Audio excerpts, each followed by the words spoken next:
നമ്മുടെ showroom visit ചെയ്യുന്ന ചിലരൊക്കെ എൻ്റെ അടുത്ത് ചോദിക്കലുണ്ട്, നിങ്ങൾ എന്ത് ധൈര്യത്തിലാണ് ഇത്രയും ഉൾപ്രദേശത്ത് അതും ഇത്രയും വലിയൊരു ഷോറൂം ആരംഭിച്ചിട്ടുള്ളത് എന്നുള്ളത്.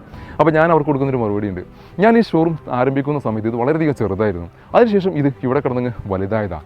2020 ഞാൻ ഈ ഷോറൂം ആരംഭിക്കുന്ന സമയത്ത് എൻ്റെ തന്നെ ഒരു വാഹന കളക്ഷൻസിൻ്റെ സ്റ്റോക്ക് എന്ന് പറഞ്ഞാൽ 1, 2, 3 വാഹനങ്ങൾ മാത്രമായിരുന്നു.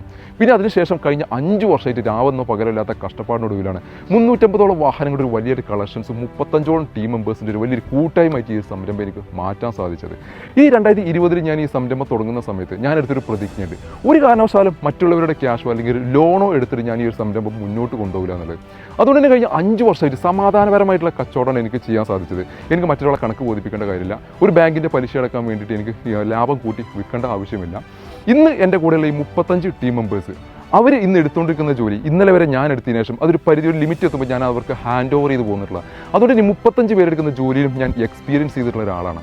അപ്പോൾ നമ്മൾ സംരംഭം തുടങ്ങുന്നതിന് മുമ്പ് നമുക്കതിനെപ്പറ്റി പൂർണ്ണമായിട്ടുള്ള എക്സ്പീരിയൻസ് ഉണ്ടെന്നുണ്ടെങ്കിൽ നാളെ ഒരു സ്റ്റാഫോ അല്ലെങ്കിൽ മറ്റാരെങ്കിലും നമ്മൾ ഇട്ടേച്ച് പോയി കഴിഞ്ഞാൽ നമുക്ക് ആ ഒരു വേക്കൻസി നമ്മൾ സ്വമേധയാ ഏറ്റെടുത്തുകൊണ്ട് ആ ജോലി ഏറ്റെടുത്തുകൊണ്ട് നമുക്ക് ഫില്ല് ചെയ്യാൻ സാധിക്കുന്നുള്ളൊരു കോൺഫിഡൻസ് നമുക്ക് വേണം. നമുക്കത് എക്സ്പീരിയൻസ് ഉണ്ടെങ്കിൽ മാത്രമേ നമുക്കതിന് സാധിക്കുള്ളൂ. അപ്പോൾ പുതുതായിട്ട് സംരംഭങ്ങൾ തുടങ്ങുന്നവർക്ക് 2 ലെസണാണ് എനിക്കിതെന്ന് പറയാനുള്ളത്. ഒന്ന്, നിങ്ങൾ മാക്സിമം ലോൺ എടുക്കുന്ന സംവിധാനം, ഒരു ലോൺ എന്നൊരു സംവിധാനം നിങ്ങൾ മാക്സിമം കുറക്കാൻ ശ്രമിക്കുക. മാത്രമല്ല, എക്സ്പീരിയൻസ് ഉള്ള മേഖലയ്ക്ക് നിങ്ങൾക്ക് ഏത് മേഖലയിലാണ് കൂടുതൽ എക്സ്പീരിയൻസ് ഉള്ളത് ആ മേഖലയ്ക്ക് നിങ്ങൾ മാക്സിമം ബിസിനസ്, നിങ്ങളുടെ സംരംഭം ഉയർത്താൻ അല്ലെങ്കിൽ വളർത്താൻ ശ്രമിക്കുക. മാത്രമല്ല, ബിസിനസ്സിൻ്റെ സംരംഭത്തിന് വലിപ്പം കാണിക്കാനല്ല നിങ്ങൾ നോക്കേണ്ടത്. ഏറ്റവും മിനിമലായിട്ട് ഇൻവെസ്റ്റ് ചെയ്തുകൊണ്ട് നിങ്ങൾ സംരംഭം ആരംഭിക്കുക. അതിനുശേഷം ആ സംരംഭത്തിന് വളരാൻ ആവശ്യമായിട്ടുള്ള ഫണ്ടും മറ്റു ഘടകങ്ങളും നിങ്ങൾ അതിലേക്ക് ഇട്ടുകൊണ്ടേയിരിക്കുക. അപ്പോൾ ഓട്ടോമാറ്റിക്കലി നിങ്ങളും വളരും, നിങ്ങളുടെ സംരംഭം വളരുന്നു. ചെറിയൊരു ഓർമ്മപ്പെടുത്തലോടുകൂടി.